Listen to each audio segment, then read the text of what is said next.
And welcome back to Metropole Sports Center. My name is Nation Oano. As I had mentioned earlier in the first segment of the show, the topic of conversation on this week's episode of the show is going to be on sports management. Now in studio today, I'm joined by Christopher from Knuckle Ball Sports Management to talk to us about the whole issue, about what they're basically doing at Knuckle Ball Sports Management, and basically what you need to understand about sports management in Kenya and in the world over. Welcome to studio, Chris. Thank you, thank you. Thank you for finding time to come in studio. So I think for somebody who's just tuning into the show will be interested to understand what Knuckleball Sports Management is about. Okay, basically Knuckleball Sports Management is a sports management firm, an agency. We want to represent players legally, their image, and also change the game generally, like professionalize everything in Africa, get them to the levels of Europe, especially our model coming from the FA in the UK. Yeah, so under Knuckleball, we have a program called International Coaches for Good that we probably were supposed to start running in August this year. But due to the COVID-19 pandemic, we had to hold, take a break. But basically ICG is we are a group of coaches who have come together for a good cause. That is improving the standards of sports in Africa. Training coaches at the grassroots to have the basic knowledge of nurturing, especially youngsters. The other part of ICG is high performance training. Kids get the chance to be trained by some of the most qualified coaches in Europe. Yeah, so, and giving them opportunities to be scouted. So when they are scouted, Knuckleball management then comes in. We do sports psychology, we do sports therapy. We have a therapist who has worked for the national team, especially in Kenya, and he has worked at also Gor Mahia, one of the biggest teams in Africa. Yeah, so basically the aim is to get as many players as we can to Europe, not just from one region, like from the whole country. Yeah, and I think that will be a change maker to the game in Africa generally. Yeah. Yeah. So I think you've mentioned the issue dealing with players, and probably somebody who's interested will be interested to know, just before we went on here, we were talking something about player representation. I think it will be important for you to mention how Knuckleball comes in at the level of player representation on a professional scale. Okay, so Knuckleball basically, we're investing a lot of time in management with the players, getting them to know what it takes to become a professional, and we are partnering with Asta. Asta is an amazing sports talent agency. It's based in Kenya. So our services in Kenya generally, the representation will be done by Asta on a partnership basis. And most of the time we find a player in Kenya, we need a move around Kenya, that will be done by Asta, our main partner. But then in the UK we have Knuckleballs, now as a registered intermediary. We're in the game fully in the UK. So we have partners all over the world. I can mention a few countries. In the UK we have Sweden, we have Finland, we have Belgium, we have France, South Africa, Switzerland, Denmark. Our main target is to get, as I mentioned earlier, is to get as many players as we can to Europe. And I think it's a good thing, because these are opportunities that the West Africans have managed to pull, and you can see the impact. They're always on top when it comes to the AFCON, when it comes to World Cup qualifications, because they have a pool of players, almost 1,000 players in Europe. So it becomes even hard for a coach to get a squad of 20. So our main target, the deeper meaning of ICG is to actually change. It's actually to change the society, the Kenyan society, in a special way through football. Because if you get as many players as we can turning professionally, it means we are changing the society. Yeah, it means they'll come back and support a team, support kids going to school, build a market, build a pitch, change the game like generally. Yeah. Okay. So normally when people are starting out, or when an idea is starting out, initially the reception is usually different. There are quarters that accept the whole idea, or there are some other quarters which disagree or reject the whole idea. Based on the places or the areas that you've launched the ICG, how has been the reception at the grassroots level? I can say, as you've mentioned, it's usually tough to start, but I think ICG's time was 2020. That's all I can say, because it's something that has been planned for some time. In the UK, the reception is just amazing, because I won't mention names, but we have high-level coaches, coaches who have coached at the top level. Yeah, like I mentioned, we have coaches from QPR, we have a coach at Arsenal, we have a coach at West Ham, that's Lucio. We have a coach from Watford, Hammarby, Sweden, so you can imagine. And I'm thinking, Knuckleballs, the reception in Kenya, because we've just started, like it's a few months now, the reception has been quite encouraging. That's all I can say, quite encouraging. Yeah, but now maybe with awareness, they know exactly what you're going to do, and I think that will help us go to the next step, like that is now reach the grassroots level. Yeah. So at the center of sports management is talent identification and talent management.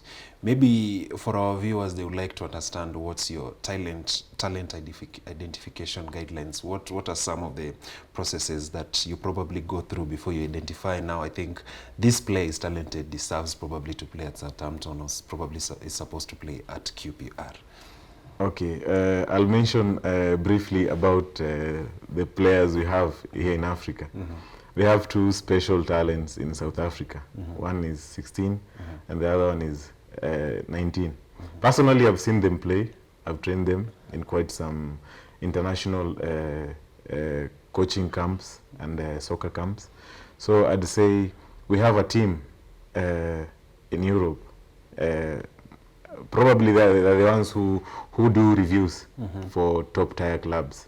So we send them the videos, properly packaged videos. Then they tell us, they recommend, because whatever they say is final. Yeah, so when they say the player is able and ready, we look for a way to get them out there.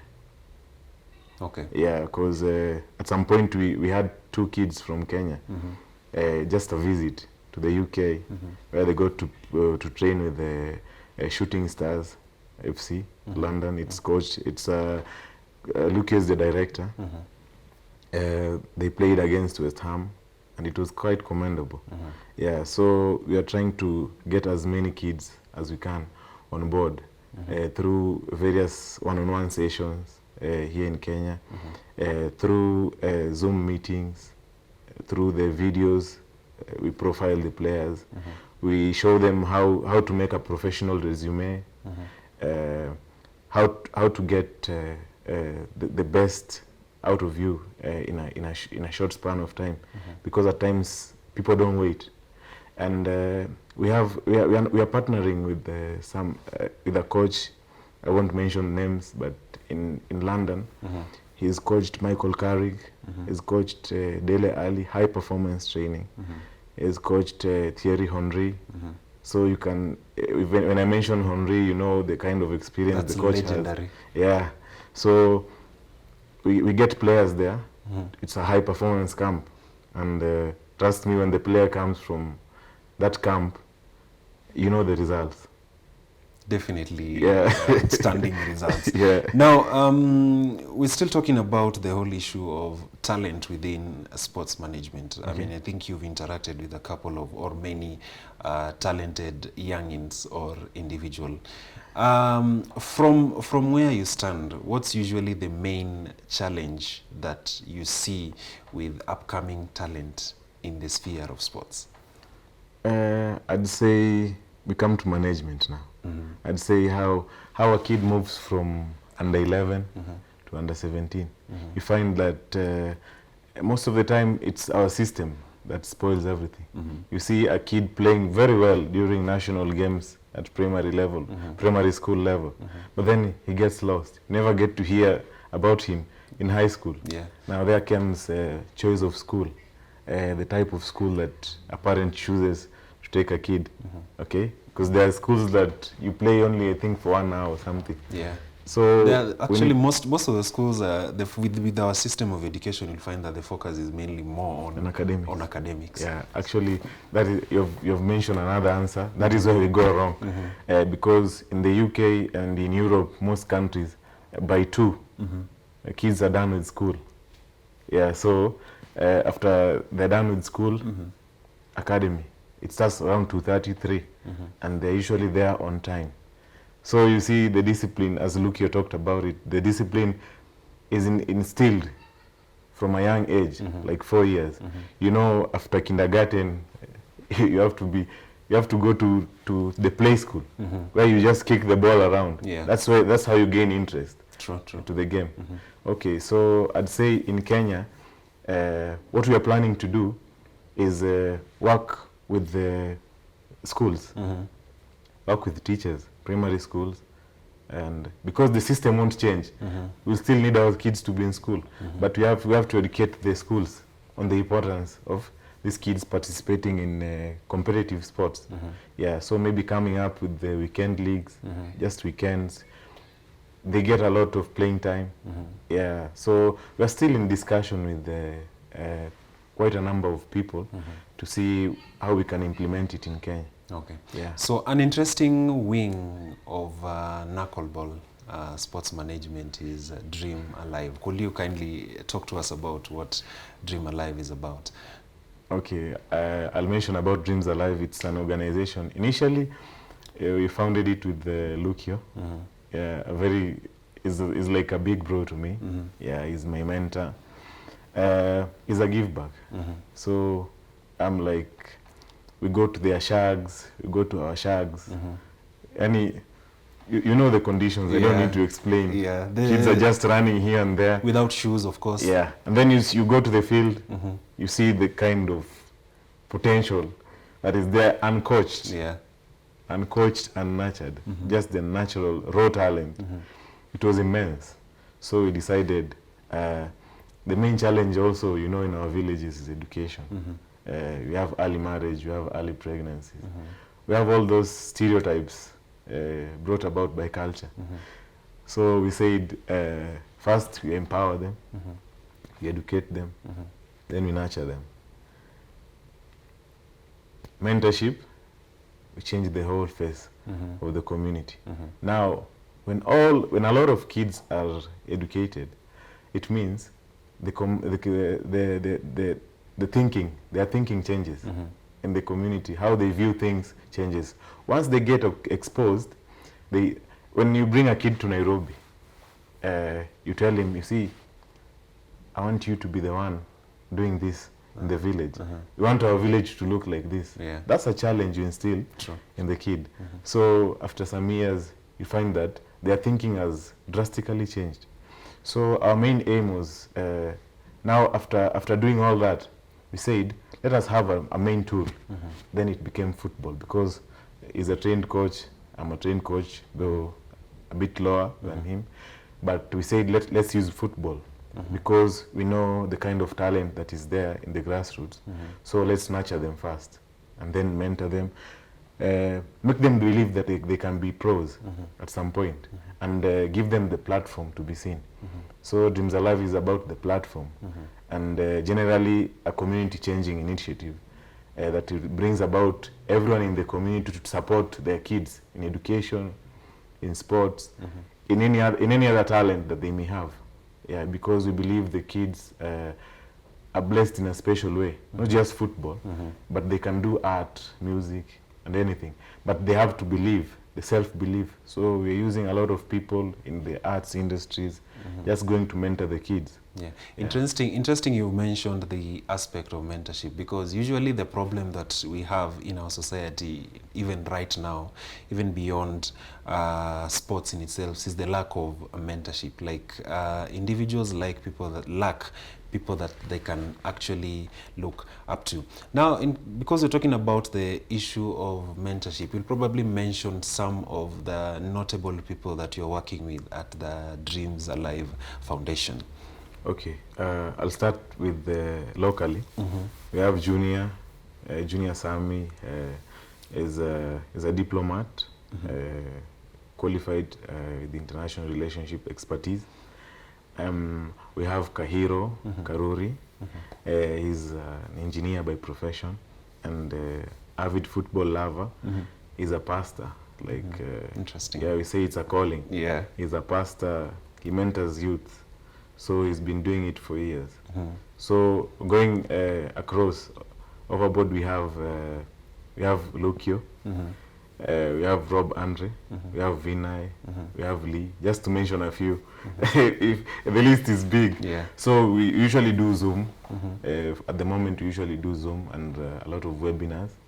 We'll invite you to one soon. Sure. Yeah. I'll definitely be there to represent the show. Yeah. So we believe in mentorship. Once that player has, because apart from a good player, let me just break it down. A good player has to be good psychologically, has to be good socially, has to be good physically, and the toughest aspect now is the technical ability. So with mentorship, it goes to psychology, mindset. Once a player has a good attitude and a proper mindset, that is a complete player. Yeah, because on a good day, even with not so much technique, you can handle a good player. You can handle, yeah, just the belief. Yeah. Okay. So as we conclude the interview, probably you'll talk about for players who are probably starting out or have reached a certain level of professionalism. Maybe they will want to understand what are the key things that they need to look out for when they're packaging themselves. And then you'll probably mention on the need or how corporates within the sports environment can come in to support such initiatives. Okay, I'll start with the corporates one because I think before I forget, the corporates can contact us because we have the expertise on how they can invest up to the grassroots and get value for their money. We have a lot of international initiatives on course, especially after the COVID-19 pandemic. We have a lot of things that are coming up. So basically, I'll say we have a strategy. We have a strategic plan. Okay, short term, we want to achieve the nurturing part. Then mid-term, we start taking a few players to Europe. Then the end-term goal is to have a football academy. Because I know about West Ham, the standard of West Ham here in Kenya, where we get, every year we do like 30 kids.